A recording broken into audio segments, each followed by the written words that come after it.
ஜென்ரா, இப்போ பார்வை திறனாளியான ஒரு ஆசிரியரை பற்றி இப்படி பேசுவதற்கான தைரியம் மகாவிஷ்ணுவுக்கு, அரசு பள்ளியிலேயே வந்து பேசுவதற்கான தைரியம் அவருக்கு எங்க இருந்து வந்தது?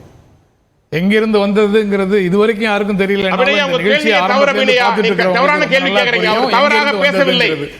ஜி.கே. நாகராஜ் மாதிரியான அவர் இருக்கக்கூடிய கட்சிகள் கொடுக்கக்கூடிய தயவுல இருந்தும் ஆதரவுல இருந்தும் தான் அந்த தைரியம் அவருக்கு வருது. அது போக நம்பிக்கைகளை பேசுவதற்கு தடையா அப்படின்னு கேட்குறாங்க. அந்த நம்பிக்கைகள் மூட நம்பிக்கைகளா இல்லையாங்கிற விஷயத்துக்கு உள்ள கூட நான் போகலை. ஆனால் அந்த நம்பிக்கைகள் மதத்தின் அடிப்படையில் இருந்து உருவானவை என்றால் அதை வந்து ஃபுல்லி ஃபண்டட் பை ஸ்டேட் ஸ்கூல்ஸுக்குள்ள கண்டிப்பாக பேசக்கூடாது. மதிவதனி முதல்லயே சொன்ன மாதிரி இந்திய அரசமைப்பு சட்டம் பிரிவு 28 ரொம்ப தெளிவாக சொல்லுது, no religious instructions can be provided in educational institutions that are fully funded by the state அப்படின்னு ரொம்ப தெளிவாக சொல்லுது. ஒரு பள்ளிக்கூடத்தில் பேசுனா ஊரில் இருக்கிற அவ்வளவு கவர்மெண்ட் ஸ்கூல்லையே நாங்கள் பேசக்கூடாதுன்னு தடை விதிப்பீங்களான்னு கேட்டால் இதுதான் அடிப்படையான இந்திய அரசமைப்பு சட்டம். இந்திய அரசமைப்பு சட்டத்தை மாற்றுவதற்கு எங்களுக்கு 400 சீட்டு கொடுங்கன்னு கேட்டவர்களுக்கு இது போன்ற அரசமைப்பு சட்டத்தை மதிக்க வேண்டும்ங்கிற சிந்தனை கொஞ்சம் கூட இருக்காதுங்கிறது மீண்டும் மீண்டும் நண்பர்கள் பேசுறதுலேருந்து தெரியுது. அவங்களுக்கு அரசமைப்பு சட்டம் என்ன சொல்லுது, அவர்களே கொண்டு வந்த 3 பீனல் கோட்ஸ் என்ன சொல்லுது, அதுக்குள்ள இதெல்லாம் இருக்கா இல்லையா, எதுவுமே அவர்கள் தெரிந்து கொள்ளாமல் பேசுகிறார்கள். அதிகபட்சம் எங்க ஆள் ஒருத்தன் பேசிட்டான், என்ன செய்ய போறீங்க, அதிகபட்சம் மன்னிப்பு கேட்க விட்டுட்டு போங்க அப்படின்னு சொல்லக்கூடியவர்களாக இருக்கிறாங்க. கான்ஸ்டிடியூஷன், அதன் அடிப்படையிலான சட்டங்கள், இதுதான் இந்தியாவை ரூல் பண்ணுது, ரூல் ஆஃப் லா தான் ஜனநாயகம் அப்படிங்கிற அடிப்படையான அரசியல் புரிதல்களை காத்துல பறக்க விட்டுட்டு அல்லது காலில் தூக்கி போட்டு மிதிச்சிட்டு அவர்கள் விரும்பும் அல்லது அவர்கள் கற்பனையில் வைத்திருக்கும் ஏதோ ஒரு சட்டத்தை இப்போதே நடைமுறைப்படுத்தி விட்டது போல நடந்து கொள்ள சமூகத்தை நிர்பந்திக்கிறார்கள். இதை வந்து ஒரு காலத்திலையும் யாரும் எந்த நிறுவனங்களுக்குள்ளேயும் அனுமதிக்க முடியாது, தொலைக்காட்சி விவாதங்கள் உட்பட. அந்த மாதிரி இடங்களை அவர்களுக்கு கொடுப்பது ஊழ்வினை, மறுமை, இந்த மாதிரி கருத்துக்கள் எல்லாம் மதங்களில் இருந்து தான் வருகின்றன என்றால் அவற்றை பற்றி மாணவர்களிடத்தில் பள்ளி வளாகத்திற்குள் பேசவே கூடாது. இந்திய அரசமைப்பு சட்டம் அதற்கான தடையை விதிக்குது. அதுக்கப்புறம் நாங்கள் பேசுனதுல என்ன தப்பு, பேசுவதெல்லாம் உண்மைன்னா உங்க நம்பிக்கை தானே பேசுறோம் அப்படின்னு சொன்னா உங்களுக்கு ஒவ்வொரு காலத்துல ஒவ்வொரு நம்பிக்கை இருந்திருக்கு. பால்ய விவாகம் ஒரு காலத்துல உங்களுக்கு நம்பிக்கை இருந்திருக்கு, கணவன் இறந்த உடனே தீயிட்டு கொளுத்துவது சதிங்கிறத நம்பிக்கை உங்களுக்கு ஒரு காலத்துல இருந்திருக்குது. எல்லாம் காலப்போக்கில் மாறலையா? அல்லது ராம்மோகன் ராய் போன்றவர்கள் வந்து அதற்கான சீர்திருத்த இயக்கங்களை முன்னெடுக்கும் போது அதெல்லாம் மாறலையா? இன்று வரை பல்வேறு இடங்கள்ல கணவரை இழந்த பெண்களுக்கு என்ன விதமான நடத்தைகளை, என்ன விதமான நடவடிக்கைகளை நீங்கள் கற்பிக்கிறீர்கள் அப்படிங்கிறது வரைக்கும் மிகப்பெரிய சிக்கலான இடம் தான் அது. அது எல்லாமே நம்பிக்கையின் பால் இருக்கு. அதெல்லாம் நாங்க பேசுவோம்னு சொன்னா அது ஒரு காலத்திலயும் பள்ளிகளுக்குள்ள அனுமதிக்க முடியாது என்ற இந்த முடிவு, இந்த உறுதி என்பது ஏன் இவ்வளவு பிரச்சனை ஆனதுக்கு பிறகு உருவாகுது அப்படின்ற கேள்வி இருக்கிறாங்க. அப்ப அந்த பேக்ரவுண்ட் வெரிஃபிகேஷன் என்பதற்கான ஒரு அடிப்படை என்பது இல்லாமல் இருந்திருக்கா? அது என்ன நடந்தது என்பதை அரசு விசாரிக்க சொல்லியிருக்குது. விசாரணை அறிக்கை திங்கட்கிழமை கொடுக்கிறோம்னு அந்த விசாரணை குழு சொல்லியிருக்குது. மாற்றுத்திறனாளிகள் கொடுத்த புகார்களின் அடிப்படையில் காவல்துறை செயல்பட்டிருக்குது. 4 செக்ஷன்ல 5 செக்ஷன்ல அதன் மீது நடவடிக்கை எடுத்திருக்கிறாங்க. அதாவது பிஎன்எஸ்ல இருந்து ஒரு 4 செக்ஷனும், இந்த ரைட் ஆஃப் பர்சன்ஸ் டிசபிலிட்டி ஆக்ட்ல இருந்து ஒரு செக்ஷனுமாக அவங்க நடவடிக்கை எடுத்திருக்கிறாங்க. அந்த நடவடிக்கைகள் எப்படி இயல்பாக எப்படி போகணுமோ அப்படி போகும். கைதுன்னு இப்ப தொடங்கி இருக்குது. நாளைக்கே திங்கக்கிழமையே நீதிமன்றம் பெயில் கொடுக்கலாம். அது சட்டம் 14 days ரிமாண்ட் பண்ணிட்டாங்க. திரும்ப அவங்க எப்போ முயற்சி பண்ணி பெயில் வாங்குறதா இருந்தாலும் வாங்கிக்கலாம். அது எல்லாம் நார்மல் ப்ரொசீஜர், எல்லாருக்கும் உண்டான ப்ரொசீஜர். எல்லாருக்கும் பொருந்தக்கூடிய சட்ட நடைமுறை எங்களுக்கு பொருந்தக்கூடாதுன்னு சொல்கிறார்கள் என்றால் அது அப்படித்தானாங்கிறத அரசு தான் கவனிக்கணும்.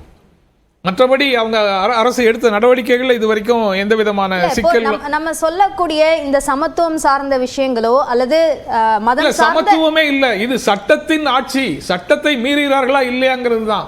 சட்டத்தின் முன்னால் அனைவரும் சமம்ங்கிற ஸ்டேட்மெண்ட் நடைமுறைப்படுத்தப்படுகிறதா இல்லையாங்கிறது தான். ஆல் ஆர் ஈக்குவல், அது காஸ்ட்ல டிஃபரன்ஸ் கிடையாது, ஹைரார்கி கிடையாது, மத ரீதியாக பெரும்பான்மை சிறுபான்மை கிடையாது, அதுல எதையும் நாங்க அரசு யாரையும் திரும்பி வேறுபடுத்தி பார்க்க மாட்டோம்னு ஈக்குவாலிட்டி லா 14-15 இதையெல்லாம் வச்சு இங்க யாருமே பேசல. அந்த கருத்துக்களை எல்லாம் நீங்க மாணவர்கள்ட்ட பேசுங்க அரசமைப்பு சட்டத்தை பத்தி அப்படின்னு சொல்லலாம். இங்க பேசுறது அவர் மாற்றுத்திறனாளிகள் சட்டத்தை மீறி, வன்கொடுமை தடுப்பு சட்டத்தை மீறி அவர் பேசியிருக்கிறார். அதன்படி காவல்துறை நடவடிக்கை எடுக்குது. இந்த குற்றவியல் சட்டங்களை மீறி பேசியிருக்கிறார், காவல்துறை செக்ஷன் போட்டு நடவடிக்கை எடுக்குது. காவல்துறையினுடைய சட்டத்திற்கு காவல்துறை கொடுக்கக்கூடிய விளக்கங்கள் தவறாக இருந்தால் நீதிமன்றங்கள் அதற்கான வேலையை செய்ய போகுது.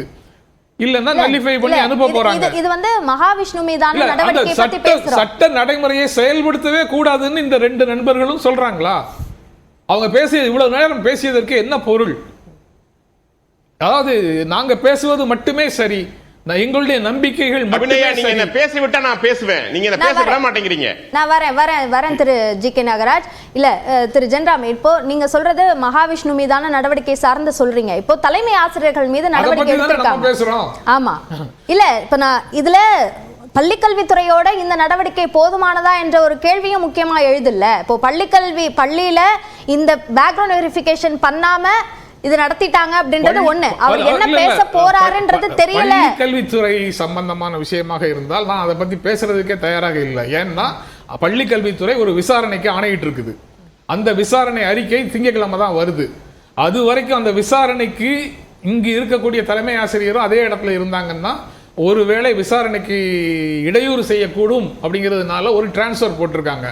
இனி நடவடிக்கை என்பதே விசாரணை அறிக்கை அதன் மீது அரசு என்ன செயல்படுகிறதுங்கிறத வச்சு தான் பேச முடியும். அது இல்லாம பேசுறது எல்லாம் அங்கு பள்ளிக்கல்வித்துறையும் விசாரணை நடத்துது, இங்கு ஊடகங்களும் விசாரணை நடத்துதுங்கிற மாதிரி தான் அர்த்தமாகும். அந்த அரசுக்கு பேரலலா விசாரணை நடத்துறதுக்கு நான் தயாராக இல்லை. சரி, இப்போ மகாவிஷ்ணு மேல நடவடிக்கை அப்படின்றது அதீதம் அப்படின்றது தான் இவங்களோட கருத்தா இருக்கு. எப்படி அந்த செக்ஷனுக்கு அந்த மாதிரி கைது செய்ய கூடாதுன்னு எதையும் இருக்கா? அந்த பிஎன்எஸ்ல ஒரு 3 செக்ஷன்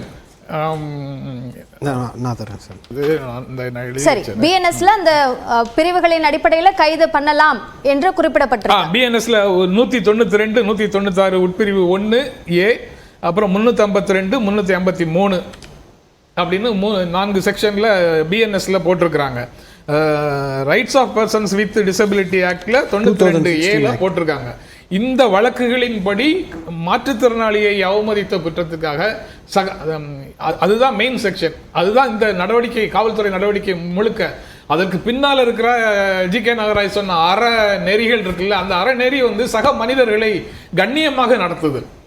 அவர் மாற்றுத்திறனாளியா இல்லையாங்கிறது இல்லை. வேறொருவர் இதே போல குறுக்கிட்டு பேசியிருந்தால் கூட நீங்க அவங்க பேச்சு அரசமைப்பு சட்டத்துக்கு விரோதமாக இருக்கு, அதனால இந்த நிறுவனத்துக்குள்ள அப்படி பேச முடியாது, சட்டத்தை சுட்டிக்காட்டி ஒருவர் யார் தலையிட்டு பேசியிருந்தாலும் கூட அவரை கண்ணிய குறைவாக நடத்தி இருந்தால், அவரை அச்சுறுத்தி இருந்தால் அந்த செக்ஷன்களின் படி நடவடிக்கை எடுக்கப்பட்டிருக்கும்னு நான் நம்புறேன்.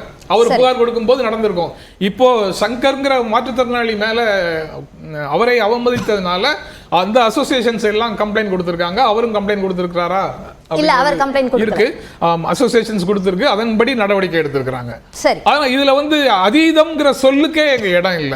நடவடிக்கை எடுத்திருக்காங்க, அவங்கள மன்னிப்பு கேட்டுட்டு உடனே வெளியில விடல. அந்த அதுதான் அடித்தளமாக இருந்தால் கைது பண்ணுனது அதீதம் தான்.